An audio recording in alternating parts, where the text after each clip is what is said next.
And so, you know, it's So, fine. so you paid rent for your dorm. You That's had to right. pay rent That's and right. pay your expenses from your salary. So I'll tell you what, it showed us, it taught us how to stand up and take care of ourselves. Right, You know? right, yeah, Yeah. yeah. Now, did you ever go home from Las Vegas, or from Los Alamos to Las Vegas? You had to take a bus down, and you had to go through those 3 empty stations and check your, you know, Your ID. credentials. Right, right. She had a better job. She came in the summer. Connie did. She was at college in Denver, and because she knew the Dewey Decimal System, they hired her like that. And she ought to tell you this herself, but she told me that she censored the mail and stuff. Do you want to tell them what you did? Well, yes, I was hired to run a ditto machine, and this was in before the days of Yeah. computers. And would you believe it or not, an MP would stand beside me as I ran the ditto machine because they're afraid I would take some information that was Was some yes, top secret, yeah. yes, top secret. And So- you used to censor the mail, didn't you? Well, yes, I was a file clerk also, and so I read some very important documents, you know. Even some people that were from Las Vegas, New Mexico. We'll talk about that later. Privately. Anyway, yes, that was pretty exciting to be, you know, an MP stand beside me as I ran the ditto machine. Oh, wow. He said she would go off to college, and then she'd come back every summer, and they'd hire her back, you know. Yeah. Oh, I didn't know that. Okay. Yeah. And so would you write letters home, or did you communicate? You wrote letters, and she could Well, censor yes, them? that's how she knew that we were up there. Yeah. And I said, you ought to come. You know, she said, well, would they hire me? I said, well, I went to the personnel office and asked, and they said, oh, sure, they're still, you know, they're looking for staff. Yeah. So, yeah, and then of course, we wrote letters home. They got them the next day. Right, right. But we always, if we said we were on a hill, or we said anything, it'd be a little cut out or blacked out, whatever. She knows. She went to Of the school letter, there. yeah, yeah. Now, part of the book has lots of pictures of dancing and music and entertainment. So you love to dance. When did you go dancing, or how did you go, or Well, they who had a took you there? dance. They had dances all the time. I don't know why. It seems to me, I went dancing every night, but I'm sure we didn't. They had the day rooms in the barracks, and the WACs had their own little entertainment spot, I guess. And they had bands. Your dad was playing there. He saw the 3 of us one day, I think at Fuller Lodge, and he said, I'm going to marry one of those girls. And I told him, you're lucky you got me. He would also see us in Mass in the morning. Remember that? He said, what? I see you at Mass in the morning. Well, Remember? Or walking home from Mass, and when he would see us walking. But I didn't meet him until 1947. I used to see him playing his accordion, but I hadn't never really.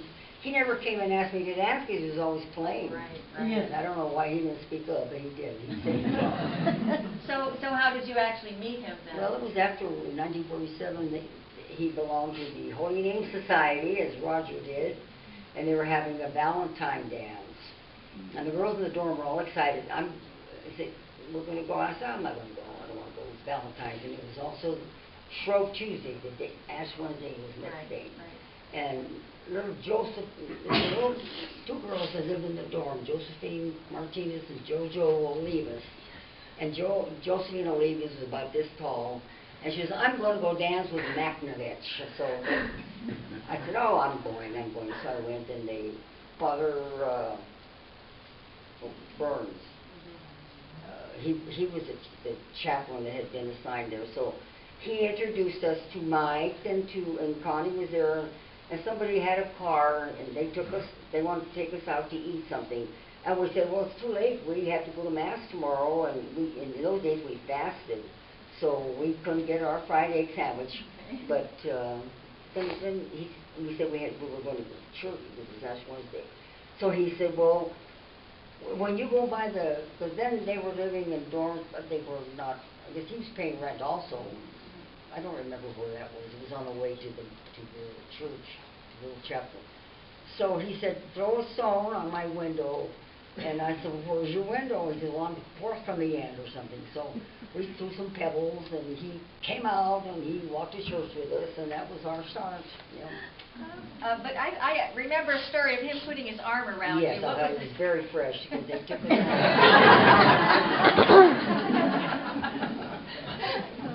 And there are lots of pictures of outdoor activities, skiing and skating and hiking. And what no, of those? Mariella was a skier. Her husband, Carl Buckland, is the one that started the ski area. But we went ice skating at the Did you ice skate? pond up there, yeah. Yeah. And And we had a picture in one of your books, and this is Mike's dancing with skating with somebody.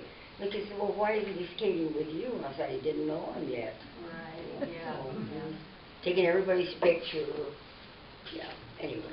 And then there was a proposal of sorts that Dad gave to you. Tell that story too. That's Well, I went with my grandmother. My dad was a railroad man in Las Vegas, and we could travel.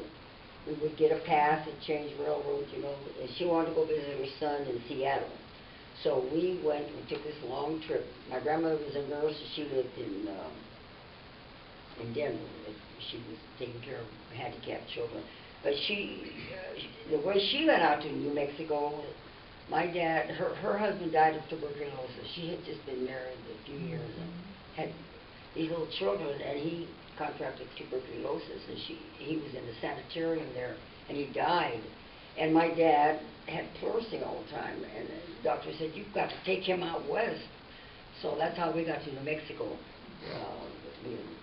And my name was Maloney, you know, from my dad. So what was I saying? we're talking about, well, you were on, she was a nurse we were in on the Denver. trip with my grandmother to see her son. And so I had a phone call from Mike, and he said, you need to come back. I have to ask you something very important. And I said, oh, he's going to propose. So we came a day early. We came on the train. He came back, and he said, well, I've been asked to go to Sandia. And he said, I want you to go with me. And he sort of suggested, but he didn't propose then, but he sort of inferred, you know. Yeah. So, of course, and then I came down to Albuquerque, too. Yeah. And I was so sad to leave Los Almos because it was so nice and cool up there. I was worried about being in Albuquerque. It was so hot there. Well, do you have anything else you want to add? No, I think not that was really wonderful. Thank Sorry, you for. about Oh the no, excitement. you didn't.